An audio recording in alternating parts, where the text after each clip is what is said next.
Welcome to Can You Top This from Be My Eyes. Each month, we share the most unusual and inspiring stories from our community. Volunteer calls, Be My AI sessions, company support, and even calls through Meta AI glasses. Do you think your story can top the rest? Tune in, get inspired, and discover how you can win amazing prizes.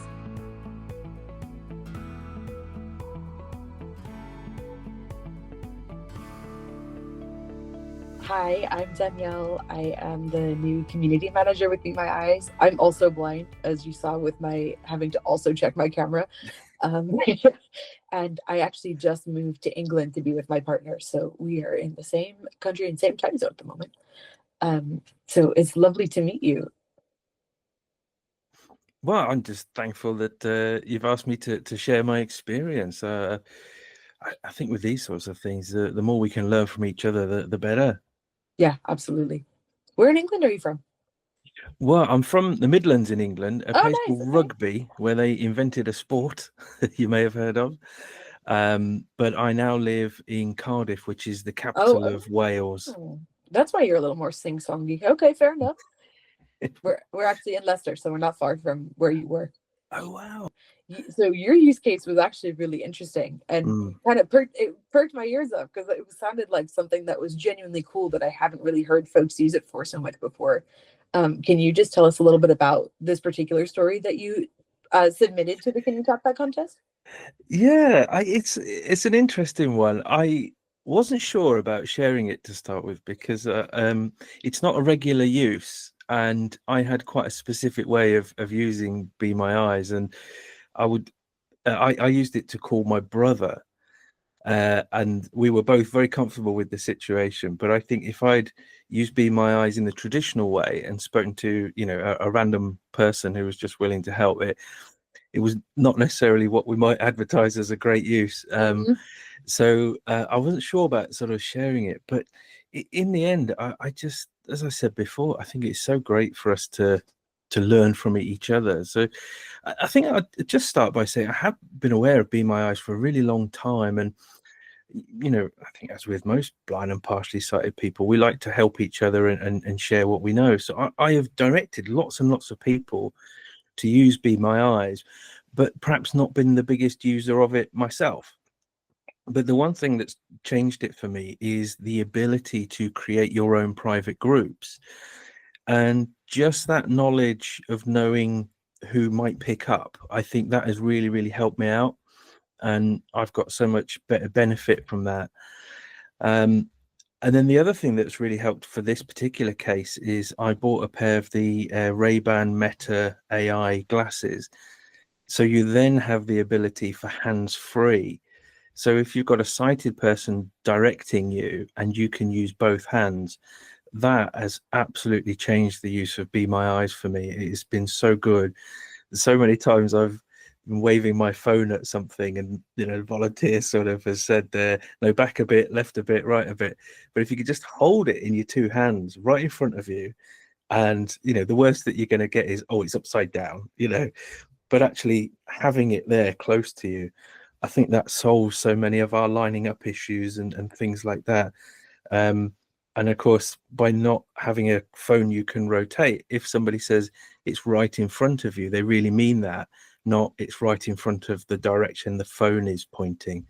So I think those two things have made a really big difference for me. That's really interesting about the groups. So when did you start using the Be My Eyes groups, and who did you think would be really good to put in your group? Well, one of the things you can do with the Meta glasses is share the camera's view on certain apps like, say, WhatsApp or something. Now that's fine as long as the people you want to speak to have got those apps and things, but my brother doesn't. And when I call him on Be My Eyes, he uses an iPad to do it because he wants the larger field of view and the larger screen, because if he's going to help me with something, he wants to be able to see it properly. So in one of the groups, I just have him.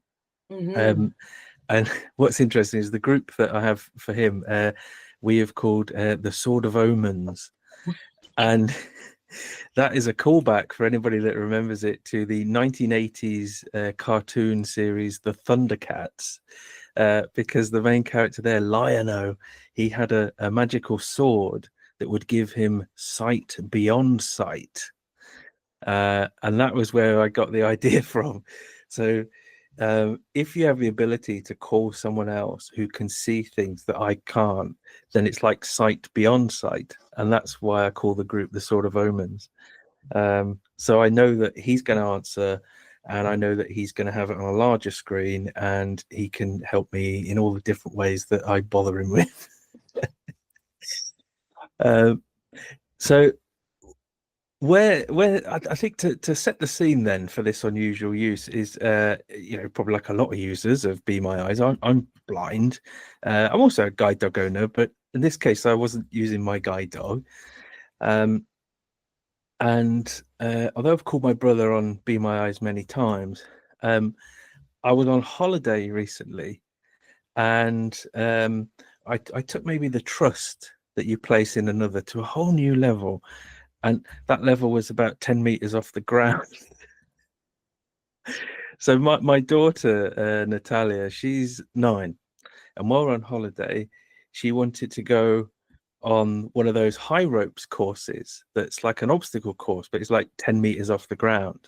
And we said, absolutely no problem, darling. You can go on your high ropes course. And then she said, oh, but I want you to come with me.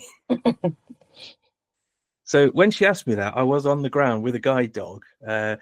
So suddenly I'm thinking, how am I going to do this? But for all of us as people with any level of sight loss or any vision impairment, our daily lives are just a series of challenges, and we come up with different ways to overcome them. So I'm there thinking, well, okay, I'm going to go on this 10-meter obstacle course thing. What's going to be my solution to all these sort of challenges? And then the idea just came to me. Well, I could call my brother on Be My Eyes. So I did. I just sent him a message and said, I'm going to call you in about 10 minutes. I need some help on Be My Eyes. It's a bit unusual. So, make sure you got time, because if you just surprise him and he's making a cup of tea, then that could be a disaster for me. So by giving that little warning via a text and then calling him through the Sword of Omens group. So now I end up in the harness and everything, and the helmet, and we're climbing up this tower, and we end up 10 meters up in the air. And I think if the way it was set up is that if you did fall off, there was a safety rope. So again, this was another reason I was worried about sharing the use of Be My Eyes, because if somebody said, oh, I'll just go 10 meters up and call a random volunteer, well, you might not have a safety rope.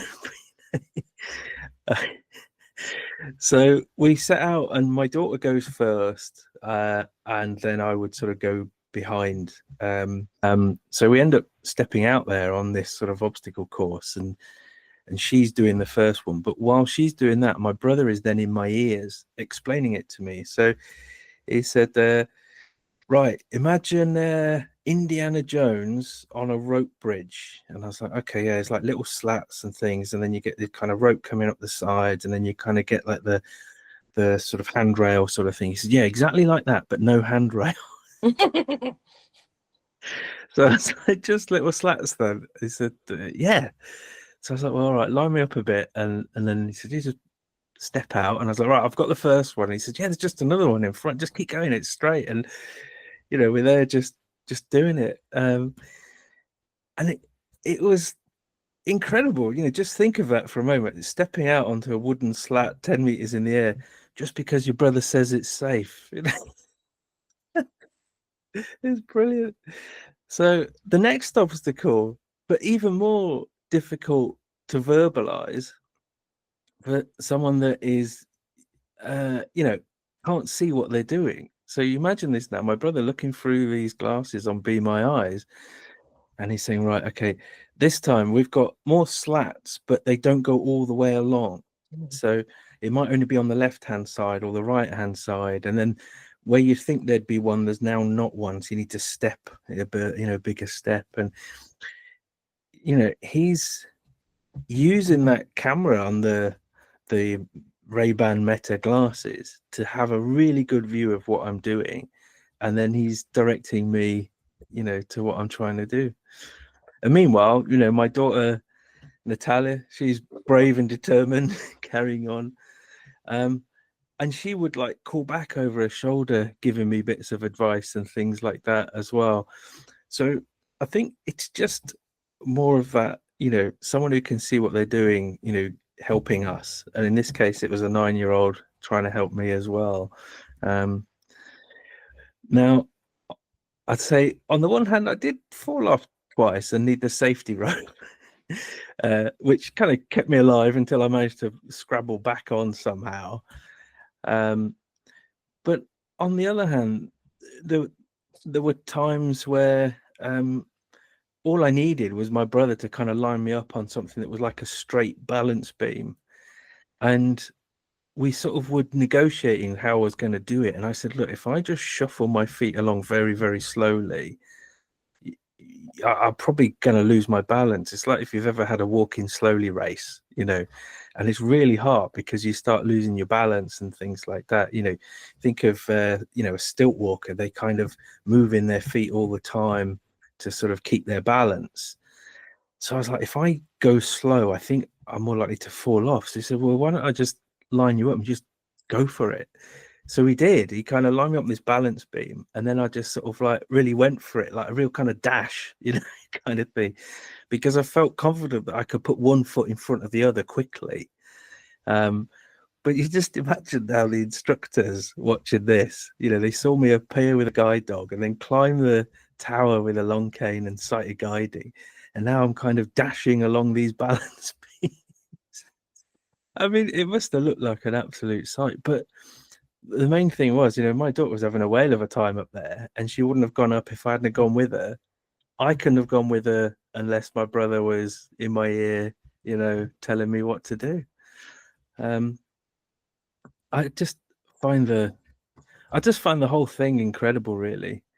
We did so many different types of obstacles. There were some that weren't balanced. They were like, say, a cargo net or something like that. And then they had this kind of one obstacle. It was like a kind of floating climbing wall. So you kind of had to scrabble sideways along it and things like that. It was good fun. And sometimes not being able to see the ground, I kind of almost forgot how high up I was. And you got the safety rope, so I didn't feel in that much danger. And I know this isn't the intended way for Be My Eyes to be used. I really wouldn't recommend doing anything like this unless you really trusted the person on the other end and knew them.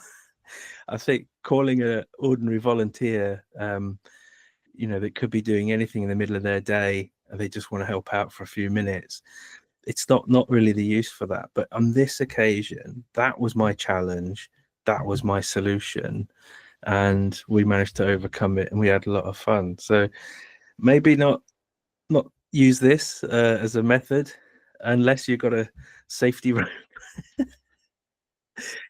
But the thing I would say is, Be My Eyes, it's essentially a mechanism for blind and partially sighted people to do the things that they want to do when there's a challenge to overcome, and you just need the help of another person. And I would just say that people like me cannot do the things we want to do without people like you, and in this case my brother, but it could be a volunteer that's just signed up. So the things I want to do, I need that help from other people, and that's what I think makes Be My Eyes such a beautiful mechanism, that it could just be something so simple. The lid has blown off my barbecue and flown down the garden, and suddenly someone in another country can just help me retrieve it or something like that. I've got 8 things that all feel the same, and 2 of them are blue. Someone can help me do that, and that was my challenge at the time, and somebody's just helped me to do that. And I just find the whole thing pretty amazing, really. And I'm probably talking to people that use Be My Eyes, but I would say share this with people that maybe don't even know it exists. So something I found really interesting in what you said is, so we don't talk about this very often, and I'm really glad that we get the opportunity to now, is Be My Eyes groups. Because something that stood out to me was you were able to have a group with someone in your family you trusted, Mm-hmm. how you already had a rapport with, and you Yeah. had a reliable way to use your glasses on a call with him. And he was able to, because he knew you and because you two trusted each other, get through the obstacle course. And I think that while you're right that it isn't something that we would encourage for volunteer use for people who we don't know, because that could scare the daylights out of somebody to see a blind person 10 meters off the ground and have to, it could feel really intimidating to try to guide a blind person to safety that way. But what it might not be intimidating for is for someone like a mother or a brother or a close friend to do it. And so that's the utility and the usefulness of Be My Eyes groups. And Be My Eyes groups can have other blind folks in them as well as sighted folks. So that was such a cool use case to use the groups and know who you were going to get and be able to tell him what he was going to get a little bit, at least enough to intrigue him and make sure he wasn't off having his lunch or anything. And it was able to help you participate in being a parent like anybody else would be, going and giving your daughter another reason to go have fun. I used to make podcasts years ago about blind parenting. I've managed to remove them all from the internet now, but they were good for a while. Because the challenges you face as a parent are often unique, or you need to solve the problem very quickly, and I think learning from each other is really, really important. I would have loved to have used Be My Eyes more as a parent years ago, but it didn't even occur to me, and I'm annoyed at myself for that. But I would say there were probably so many challenges that I could have got a volunteer to help with. I just would really recommend it. But again, if you're doing something with, say, small children, the ability to phone, your parents or your brother or a friend or another parent, or, I think that would have really helped me out back then. But the use of the groups, I think, so, I've got a friends group, so I just know that one of my friends will answer, and that I've has really sort of helped me out. Not to advertise or anything, but I actually work for guide dogs here in the UK, and we have a service here that we call Friends and Family, where we support someone with some sort of vision impairment and their family, and that can include things like teaching them sighted guiding and so on. But through that, I have really been promoting the use of Be My Eyes as setting up a family group, because our loved ones worry about us when we're not with them. But if you said, look, I promise I will call you on Be My Eyes if I'm having any problems. I won't try and solve it on my own. I will call you for help, And I just think that that's a really lovely way to say, this is a way of you supporting a loved one who doesn't see very well. And it's a way of the loved one sort of with the sight loss saying to you, look, I can stay safe. Don't worry about me. If it's really bad, I'll get in touch. Okay, the washing machine's flooding. I need to turn the water off, but I'm not sure which is the water off tap. And you call someone, and you can rummage about in a cupboard to find the right lever. They don't suddenly have to rush over to your house to come and stop it flooding. Something like that.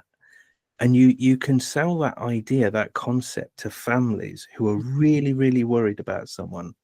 And I just think it's beautiful. It's such a good mechanism. What's more, it's a pretty universal experience, isn't it? Worrying about your kids, worrying about your family members, blind or not. I mean, I see my folks worry just as much about my sighted brother, who's 20 and younger and dumber than I am, more than they sometimes worry about me. It's just one of those things that I think anybody who has kids away from home, which is almost everybody, is going to have that same type of mechanism, FaceTiming your mom when you're in the store and you just had a kid. And I've heard my audiences on social media talk about this all the time, that they just Mhm. need the support of their parent when they have kids or when they're trying to get used to, I'm seeing parents talk about their kids just moving away for college or university here. And it just is such a universal experience to have ways to get in touch for the little things that often parents might worry about once their kids leave home. Mm. I'm glad you mentioned about phoning someone from the shop or the store or whatever. It's incredible that so much packaging just feels exactly the same. Mhm. One milk is the red top milk, one milk is the green top milk, and you're just like, I know it's one of them. And like 10 seconds on Be My Eyes, that's all it takes. Yeah, and you remain then independent in the shop or the store. That instead of putting you off, going, oh gosh, I won't be able to tell which milk it is, I won't be able to tell which bread it is, or suddenly you've got access to someone and say, oh, thanks for answering. It's only a quick one. I'm not sure which is the green one. Perfect. Exactly. And it's so empowering for us. I think it makes us try stuff rather than not try stuff. It's really hard for us as our sight decreases to just want to go out less, do less things. But what something like Be My Eyes does, or the Ray-Ban Meta glasses, what they do is they actually encourage us back out and get us doing the things that we really, really want to do. I think it's fantastic. What was your turning point? You said that often you didn't really use Be My Eyes so much, although you encouraged other folks to, because you knew in theory that it was a really cool utility. So what made you decide to give it a shot more yourself? Well, I should give you the proper answer, and then I should give you the real answer. So the proper answer is, where I say, well, I'm fine and independent and I cope my life amazingly and all that, but the real answer is probably I was quite arrogant. And then here I am sort of years later then saying, do you know what, I wish I'd used Be My Eyes more when my kids were little. It would have helped me parent and things like that. So it's this idea of, I can cope without it. Well, yes, I proved I could cope without it, but now I'm looking back going, you're doing really handy. So I think it was I used to have a role where it was very community based, and it was all about community engagement and sharing things. And then I changed job roles and it was more like internal. I was supporting other people to deliver a better service. And I got a bit out of touch with lots and lots of other people who didn't see very well. And then I think I heard someone on a podcast and it just reminded me about Be My Eyes. And I was like, yeah, I should use that. And then I went back in and found that there was the AI setting and then the group setting and all that. And I was playing about with it and I was like, I need to use this more. And then suddenly used it lots of times in a short space of time. I was like, why have I not been using this? So I think it was essentially word of mouth. It just came via a podcast as a reminder to me. But I'm convinced if I bumped into another blind person, literally, I would have said to them, hey, you should use Be My Eyes all the time, not using it myself. And now I'm using it and I'm kicking myself for not using it in the past. Yeah. So really what I'm hearing you say a lot too is that community really is what nudged you, and that oftentimes, like, especially if you're not, and I'm noticing this in different countries as opposed to like where I came from in the US. In the US, there's this group that's, kind of thousands strong of parents of blind kids, whether they're parents or sighted parents or blind parents, or there's blind parents groups and stuff like that. And it sounds like if there were communities here that had similar function, it would have been a really good nudge for you and probably others in your position earlier too. Would you feel that that's probably true? I think so. Yeah. I mean, I always say this with any communication, there's a sender and a receiver. And if something doesn't go very well, something's happened with one of those two things. And maybe I was at a point where I wasn't listening, and then I heard this person talking at a point I was ready to listen, and I was ready to listen, and then I was ready to take action. And, that usual sort of thing, right place, right time, I was like, why don't I use this more? I mean, another example with my brother is so much about computer gaming and things these days about connecting with other people. And we were trying to set it up so we could play Nintendo. So my kids and me at home, but my brother in his house, the other side of the country to me. And trying to set it up, you've got to put in like little code words that say, hey, this is the room that I'm in, this is the group where we're playing the game, that kind of thing. And I'm not a very techie person at all. So, my kids are looking to me, how do we set this up so we can play in the same game together? And I don't really know. But then to have my brother then on Be My Eyes through my glasses, where you can handle the controllers and all that sort of thing. And then rather than Ryan try and read out the code that he needs to join our room, you can just read it off the screen. And then we suddenly get a game of Mario Kart going across the country, or whatever it was. But that whole getting a sighted person to help you set up computers and computer games and things using Be My Eyes, that's not really new. But again, why was I not doing that before? It's been a learning curve for me, if no one else. When your kids were younger and you were newer to parenting, did you have more vision? Has your vision changed over the years? I didn't really have a lot more vision. It had a light perception, but it was relatively good. And then I decided to detach a retina, and everything just went a bit black, really. So it has got worse, but I think where I started off wasn't significant enough to have made a difference. But it felt like a big deal, didn't it? It felt like a lot more vision. I hear that from everybody with light perception, that it feels like a huge change between that and nothing. I don't think you realize how good the light perception is until it gets worse. That would be my experience. That I think my base condition is the congenital version of glaucoma. So the sort of damage is to the optic nerve. So I always had really bad photophobia. So bright lights and things, very painful. Sunlight was very difficult for me to manage and things like that. So I think that when my vision reduced to just light perception, I think it meant that my light perception was really good light perception. I could tell a lot of differences in sort of the shapes and shadows and things like that. But I didn't realize that it was, good light perception until I detached my retina. It's like, this is rubbish light perception. So that I'm wondering, I've heard this from even my partner who has RP, who has been fully blind for a few years now, but similar to you, had light perception before that. Says almost the same thing as you, actually. And something that he's kind of said is that, like, for him, when he lost a lot of, like, when the remainder of his vision was gone, he then finally considered himself blind enough to use all of the access tech and things. Was that similar for you? No, I don't think so. I used the word blind for a really, really long time. And I know some people kind of put it off until they literally have nothing. But I think, yeah, when I first had really, really, really poor vision, I would just say to people I was blind just to set the level of expectation. If you say, oh, I can see a bit, then people start waving stuff in your face. Can you see this now? What about now? How about now? And it's just so much easier. Just sort of say, look, I can't see anything. And then it kind of sets that level of expectation then, that don't try and give me stuff to hold. Don't ask me to read something, but then shortly after that, really, I got to a point where I only had light perception anyway, and it was not a big change, really.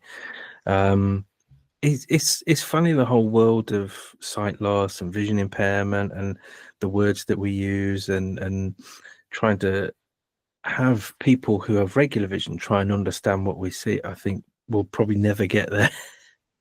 I think it's really hard for people to understand what we can see, because their idea of, say, someone living a blind life is a life without sight, but actually there's a whole culture around not being able to see very well, the way that we organize ourselves to solve problems is really, really different. And it's not just about not being able to see, you know, it really is a life, is a blind life. It's not just a light without not just a life without being able to see. It's much more than that. But I mean, we do, on the plus side, you know, we get a guide dog. That's lovely. You know, love my guide dog. You said he's 3? Yeah, he's 3. He's called Joey. I know Be My Eyes doesn't promote this as a use, but I have so many times phoned my brother, and I've been working my guide dog in my left hand, and he's been, you know, communicating what's around me, you know, while I'm talking to him.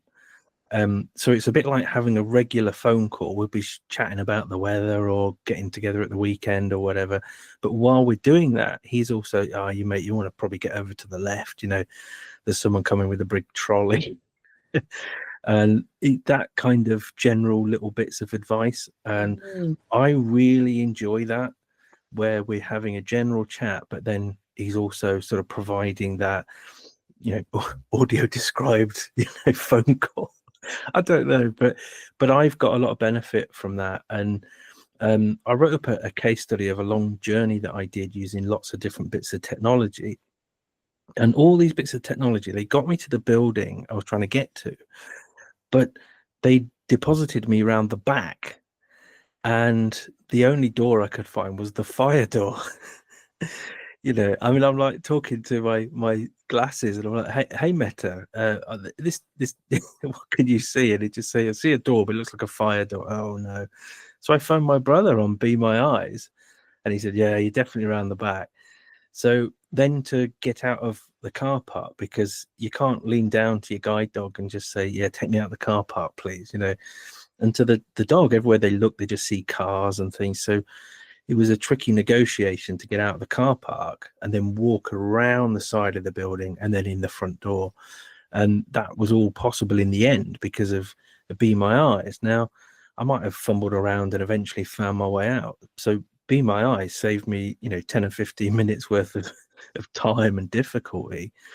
But it's such a nice sort of thing to be able to get where we're trying to go. And that, you know, while he was helping me negotiate the car park, we were also catching up about, you know, the latest sport. So what it sounds like to me, I love this term that I learned a few years ago called access intimacy. And it's this idea of somebody in your life, a friend, a family member, whomever, who just gets it, who understands that you're just living your life as you are, and that there's little accessible bits that will make it a little bit better, and will just provide them, like perhaps as you're driving, or perhaps as you're walking, or just weaving accessibility into your everyday, and it just making it so much easier to live day to day. And it feels a lot less like challenge and a lot more like just another way that people who you love you back. It's just a very organic, integral thing to relationships. And what I love about what you're saying is, I'm hearing that groups in particular are a really nice way to have access intimacy for you with your friends and with your family and that sort of thing. I'm quite sure if I phoned a regular volunteer, and you can do that very easily from the Ray-Ban Meta AI glasses. You just say, hey Meta, call Be My Eyes. It's as simple as that. And I'm quite sure a regular volunteer would have had no problem in helping me escape that car park. Sure. But just that, knowing, you know, that I phone my brother easily, it was just the first thought I had, was to do that. And that involves then getting my phone out, going to the app, going to group, you know. So I'm deciding to take those extra steps because I guess it's someone that I know, that can help me in that situation. You know, if he's not available, then I think it's very simple to call a volunteer. And it wasn't, I think if you could see what you're doing, it wasn't a difficult situation. It was just, you know, without getting on your hands and knees and feeling around, you know, you're just not sure what way to go. And just that little simple bits of advice and confirmation that I was trying to get in the back door, just really, really helped. And if I hadn't got Be My Eyes, that's another 10 or 15 minutes of hassle. Yeah. So if nothing else, Be My Eyes can speed your life up. There you go. Absolutely. And what would you say, if like just thinking about where you were before, when you knew about Be My Eyes, knew in theory that it was a good tool, never used it. What would you say particularly to like other parents and other folks who might be in that same position as you were? What would have actually gotten through to you then, if anything? Or what would you like, what kind of came down, and perhaps you'll be the wake up call to other folks the way that podcast was for you? Like, what would you tell them? Oh, I mean, good one. I mean, it depends the message that somebody needs to hear. But what got through to me was somebody who just sounded like they were, having a very ordinary life at a very ordinary time and just getting out and about.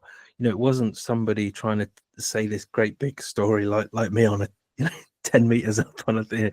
It wasn't someone trying to do that. They were just talking about going about their daily business, and I was like, yeah, that's a good point. Whereas I think sometimes you don't hear the message. So I would say, if somebody's thinking about it, just all those little times where you kind of clench your fist because you're like, oh, I can't blooming see it, that there is a very simple way for somebody to see it on your behalf and share that. And maybe that's the thing, is that frustration that you feel. And for a guy like me, the more I do something, the more I want to do something. I think some people call it addictive personality. You don't watch a TV program or TV series at all, but then you watch one and you're like, I gotta watch them all now. It's the more that you do something, the more you want to do it. And that's what I found with Be My Eyes. I was like, well, now I've started using it, I want to use it all the time. So it could become like that for others, where instead of struggling daily with something, you just get that little bit of help for 3 minutes each time, and it just makes your day a little bit easier. I can see how that would be so impactful to folks. And especially where you have the choice between volunteers and your family and your friends. Being able to have those choices really seems to have helped you. And in a way, like, you're living an ordinary life too, outside of your 10-meter tall ropes courses and just being a parent, right? So it gives you the tools to do that the way you want to do it. Yeah, there's a phrase that I used to use, and I think guide dogs might have nabbed it, but it was, for us, we do ordinary things but in extraordinary ways. I'm just wanting to walk down the street. I just happen to have a guide dog. It's a bit more extraordinary, but I'm just still walking down the street. I go and collect my children from school, and it's just walking from my house to the school and back, very ordinary. But again, we're doing it with a guide dog or bits of technology or something like that. We just go in the shop. We just extraordinary just means cute, doesn't it? It's just a furry cute thing. That's what makes it extraordinary. Oh, I was going to say I'd be lost without him, but I literally would, wouldn't I? Yeah, but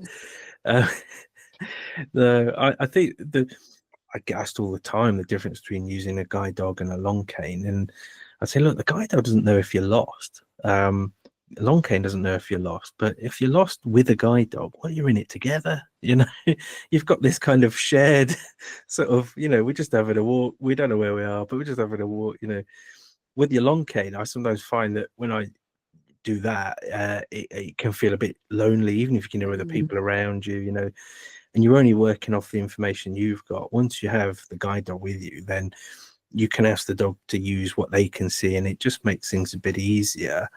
I think in a strange sort of way, actually, Be My Eyes can sometimes do that bit that we get from the guide dog. So great example, because I use my long cane quite a lot, even though I'm a guide dog owner, because I kind of pick the right tool for the job. And I find this, you go to the coffee shop and you manage to find the queue somehow, because people kind of are in a bit of an unusual setting, and you find your way to the front. Now you buy your sandwich or whatever, and then you want to leave, but you've got an idea where the door is roughly, but between you and the door, there's chairs, tables, there's a pillar, a fire extinguisher, whatever.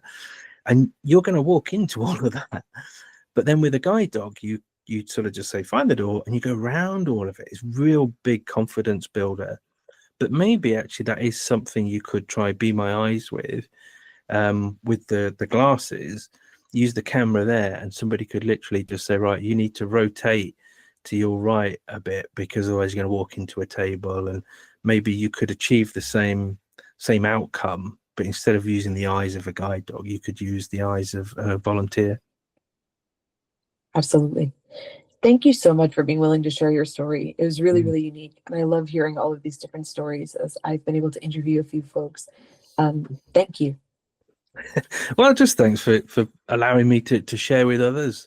And next time someone finds themselves on a 10-meter high obstacle course on the high ropes, I hope you've got a good family member that you can call, can help you out.